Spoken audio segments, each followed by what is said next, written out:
Hey world, Bradley here, myself life, and let's talk Apple Watch. Now, I've been using the Apple Watch for roughly about in March, so it's about 2 months now since I've been using this watch full time, right? Every day, doing everything, tracking my sleep, um, my workouts, notifications, everything. I've been using this watch heavily for the past 2 months, and this is long. This is way overdue. First of all, I was going to compare it with my Galaxy Watch 4, but I don't know what's up with my Watch 4 lately. The battery life has been terrible. The experience has not been the best. So I figured out, scrap that. I did the video and all. I say, scrap that. Let's just concentrate on the Apple Watch and my experience with it and how I feel. So, first off, battery. Yes, battery. Now, I don't expect, the only watches I expect great battery life from is from Huawei and Amazfit. These two, 7 to 14 days of battery life, I expect from these. I wasn't expecting great battery life. Wireless don't give great battery life. So I don't, right now, the OnePlus Watch 2, 4 days, yeah. But other, well, don't. And I didn't expect great battery life with this watch. But I must say, I was impressed, I was satisfied with this watch and the battery life. I'm getting a day, I can go through my day with this watch and not have battery anxiety, not worry about it dying. I would go to sleep, I take it off the charge before I go to bed, I track my sleep, and I can go through the day fine without needing to put it on a charger. I can do that, and I have done it on multiple days. Off the charger, before bed, track sleep, everything. Now, the only time I would really worry about putting this on the charger while I'm at work is if I'm going to exercise. That's about twice a week. I'm going to run. That's the only time I would do it. Or if I have somewhere to go in, somewhere important I need, and I know I'm not going home right away, I will put this on charge. That day in particular, off the charge about 9 p.m., a little after 9 p.m., when I got home at 5 in the afternoon the following day. And it lasted me right through almost 24 hours. That is great. Now, that's always on display on. Now, if I turn the always on display off, I'm guaranteed, I'm sure I will get a day, a full 24 hours, or even 36 hours if that. So, I'm quite satisfied with the battery life. Speaking of fitness and running for 2 days, the fitness app. Now I'm gonna particularly concentrate on Tuesday when I did when I ran Tuesday, and what I like about how this really shows off my fitness and everything. And this is what I like about Apple Fitness. What I like, the move here. Let me tell you. You see the rings? You see these rings? Somehow they're addictive. Somehow I just now. January I almost closed, and when I really got the watch was January 10th. That's when I really picked it up and I started using it fully. Right? So I didn't do much in January. February I took a break in February. I was using my Galaxy Watch for that particular week here. I was using the Galaxy Watch. I was really using it. That day, Monday, I went running with both watches just to test it out and etc. Right, but I'm addicted to closing my rings. I don't know, Apple. I don't know what you did, but okay. fine. Let me keep fit. So, and well, what I like, apart from it shows my exercise minutes, see all what I did, the time I stand, my steps. I love the integration. I love the integration between Strava and Nike, which I use the most for running. That's my two running apps. So Strava, the integration shows my workout time, distance, everything, right? My heart rate, it shows all of that. Nike as well. Nike shows the same data, right? And also Apple's native watch app, which is on the watch itself, and it gives you a further breakdown of the splits, the distance, and everything. My heart rate, it shows the map, and it shows what I did that day. Right? I did my fastest 5K I did on that day, and also it's a normal 5K run, usual, right? That's a usual thing for me. I usually do 10K on hour and change. That's my usual thing for me. But that day I kind of cut my run short, right? But that's the fitness part I like about this. Today's Thursday, as of recording this. So far, I think I'm going good so far. Yeah, I think I'm good so far. I'm good so far, right? So that's fitness. The fitness part of it, that's that. So let's go back on this watch and let's talk about sleep. Hey world, good morning, good morning, good morning, good morning. Sleepy Bradley here. And I just want to look at um the sleep tracking, how we tracked my sleep last night with the Apple Watch, and of course I want to put it against my Galaxy Watch. So let's look at sleep tracking, how they work, how they compare. So this is first of all how they look on the watch how it looked when I finished. Now what I noticed off the bat, right? I got up about after 4 this morning. I just went to the washroom, etc. Right? I went to the washroom. This noted my time in the washroom. It paused for a while. The Galaxy Watch, it paused for a while. Although I didn't take that long, but it paused for a while. So hence why I see the time a little off. So it paused for a while to show that I actually got up. But it wasn't that long, right? This didn't. It just continued recording, right? So my awake time, my REM, my core, and my deep sleep. That's the different times right there, what it went through. This showed my total duration of sleep, 5 hours, 48 minutes, midnight to 6:32. That's when my alarm went off. So I decided to, okay, stop recording. And over the last 7 days, I have been recording my sleep. I've been tracking my sleep, etc. So it showed how the sleep increase in the last 7 days, right? And not just my bedtime schedule, right, for tomorrow.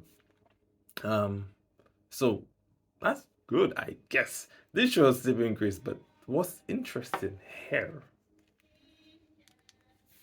is, so like I said, 5 hours 5 minutes, and like I said, it shows the little pause in my sleep hours, 4 hours 50 minutes, right?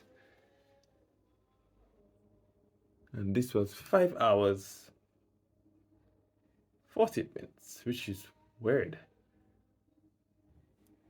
Which is so, no, sorry, 5 hours. My actual sleep time, which will be probably my deep time, and my core time is 4 hours 45 minutes, which is strange. I guess they record that they show the times different, but this has a another layout. So this time my sleep core is My sleep score is 54. It says I need attention.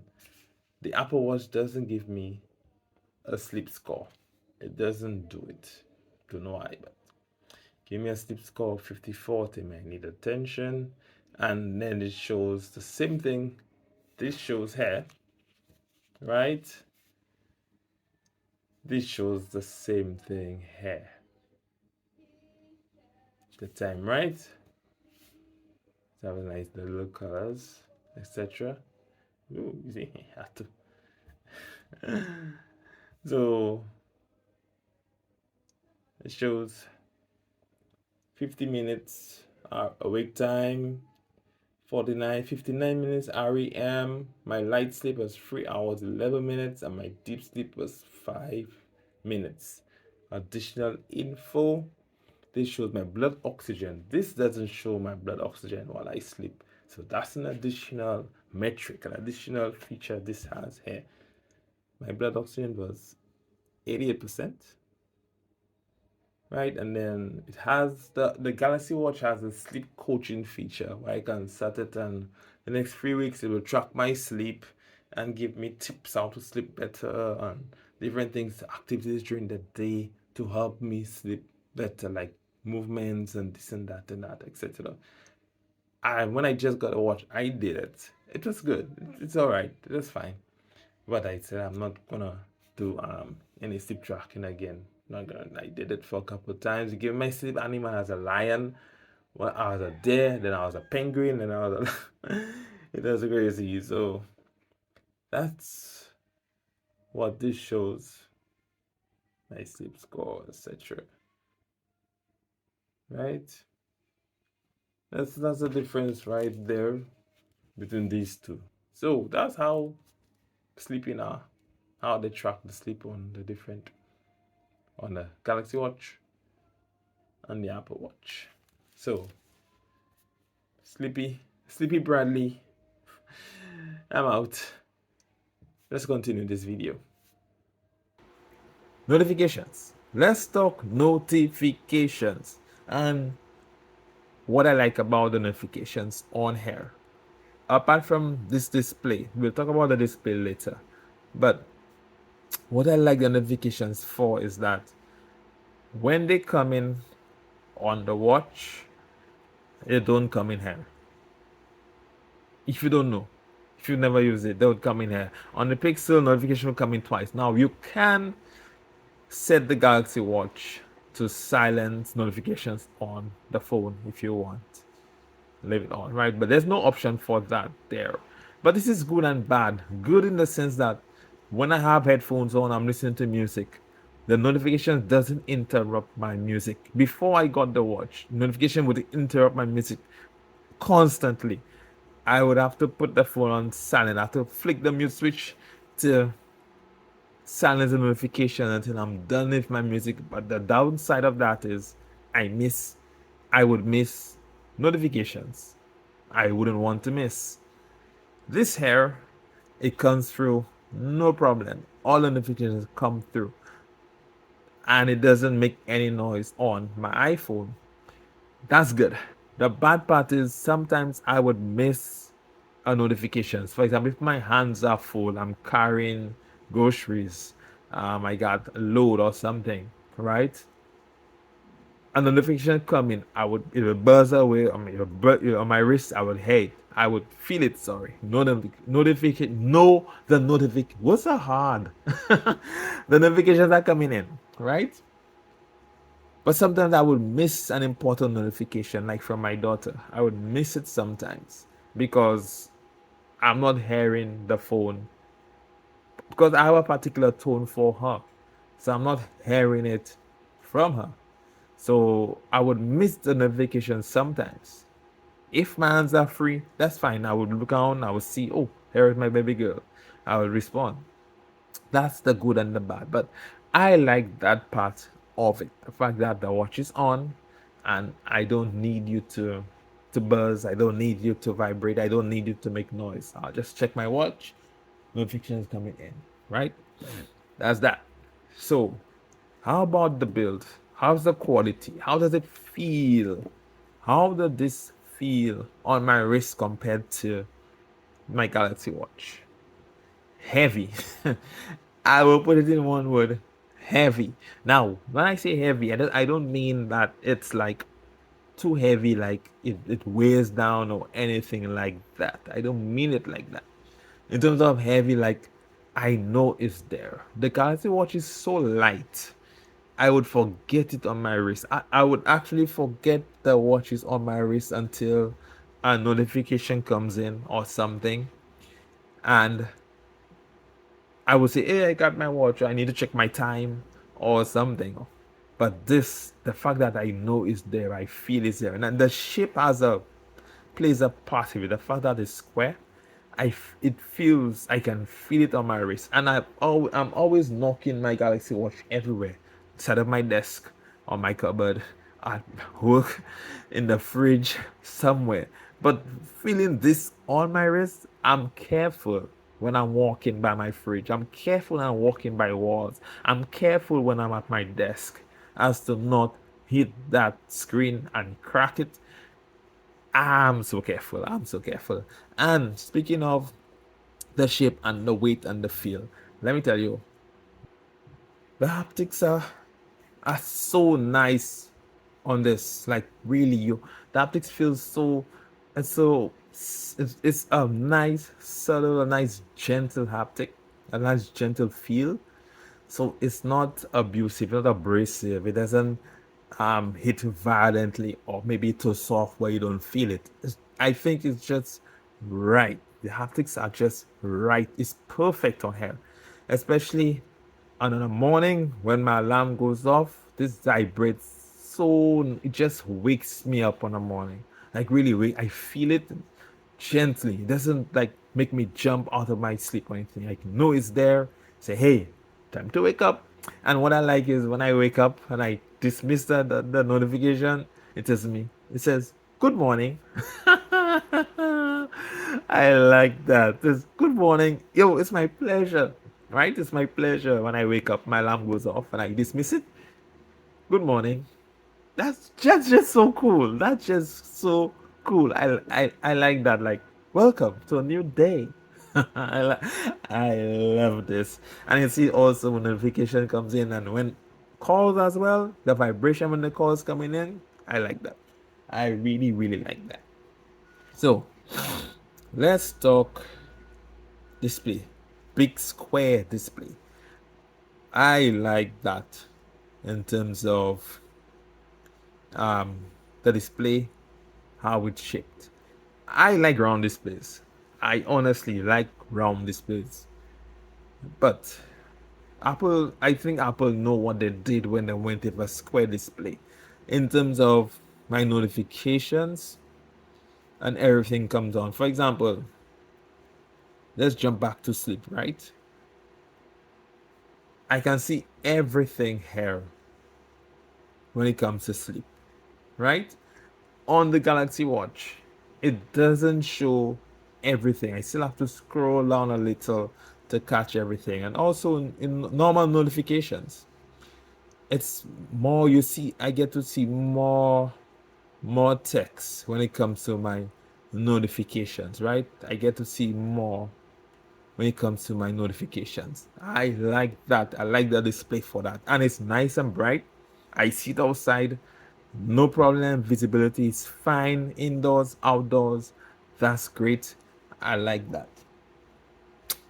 Um, yeah, that's the best. That's a good part of the display. So, as we on display, let's talk about the UI. And this is there's no doubt where the Galaxy Watch got its influence from when it comes to the menu. The honeycomb menu, I think Apple was the first to come out of it. I could be wrong, but they're the first I saw of it, and a lot of watches have just basically picked it up. Right? Now, what I find this is cool as well. I can scroll up, I can see my weather, I can do that, I can check my sleep, my calendar, my time. I can there are some quick selections there, my music, my workout messages. I can do that. I can also jump into all apps from here. You know, on iOS there's tiles. There's tiles. I wish I could get more tiles. Get in terms of more info. Where I can just swipe across somewhere else and do this and do that. Just swipe across somewhere else, right? And I can get my different um, tiles. I cannot do that on iOS, on watchOS, sorry. I wish I could have done that. That's something I would have loved to see. Also, this that's just like the quick settings right here, right? I can edit that, but it doesn't give me. I can delete. That's what I have. It doesn't give me more. That only thing I can add is just the school time, right? On iOS, I can add many more tile selection, quick tile selection on iOS, quick settings. There's more of that. Another thing I kind of like, another thing about the UI. Now I set it like that. There's the option you could have, like hold it down and select it like that, right? But I did it. I figured let me just swipe across because I cannot swipe across no other way. Doesn't have any option. Swipe across on whereas you get the notifications. The other way you get your tags. Notifications is down for here, right? So I figure let me just, and it's easier to just swipe across, select my watch face, etc. Right? Now, speaking of watch faces, I find the watch faces are not enough for me. For me. On iOS, watch faces are ridiculous. It's ridiculous. I find I don't get enough watch faces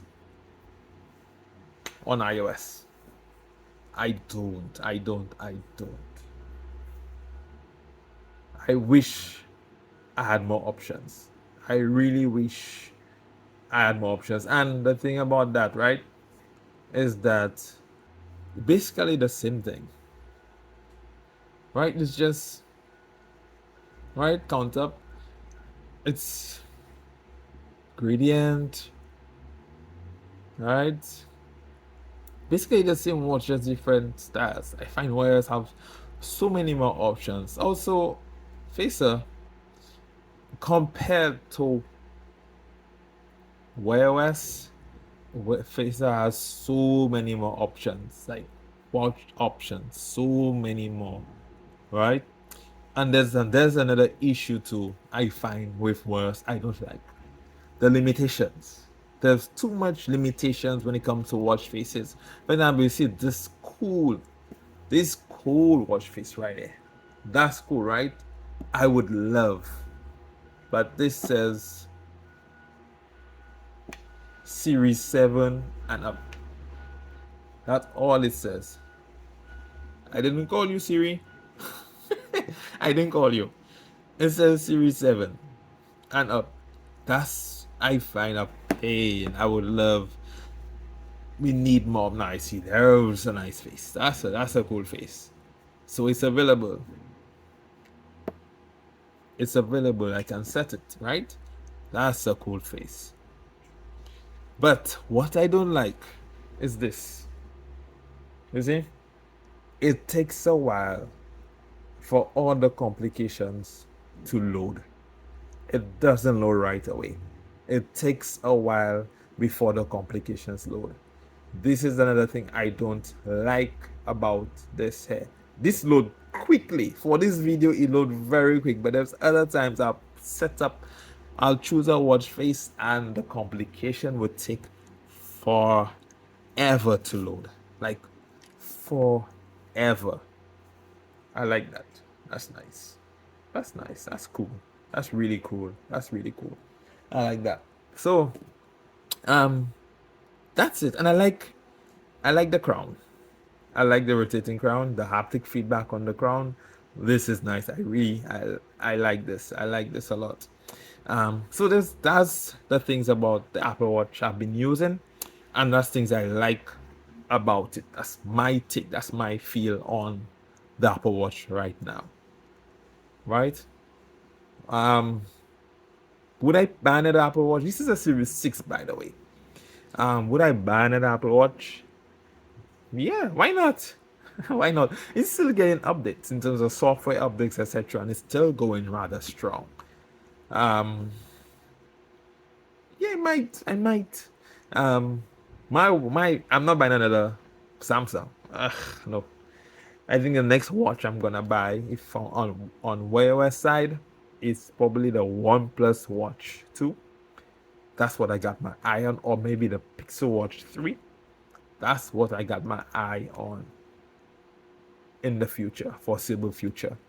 Apple Watch, of course, not the Ultra. I don't think I can. I don't think I'll go for the Ultra. Probably the 9 or maybe the 10. I know Apple have an event coming up in September, so maybe the 10 when they drop the new watch, or the 9. I'll probably go for the 9. 9 or the 8. Yeah, who knows? But this is it. This is how I feel on my take on the Apple Watch. Spending time with it. I might adjust that. I don't know yet. I don't know. But this has been it. And you can always, like here, I can edit. And then I can always change the color. Like so, like so. I like this. I like that. And I can add complications, etc. So, no! No! No, no, no, no, no, no, no. Let's go back. Let's go back to default. Yeah, okay, that's good. That was too bright. No, that's too. Oh, no, no, no. I didn't like the color. So, thanks for watching, folks. Thanks for coping with me. How long is this video? This video feels like it's gonna be forever. But this is how I feel about the Apple Watch. My view, my take on it. So, until next time, folks. Bradley, myself life. I'm out.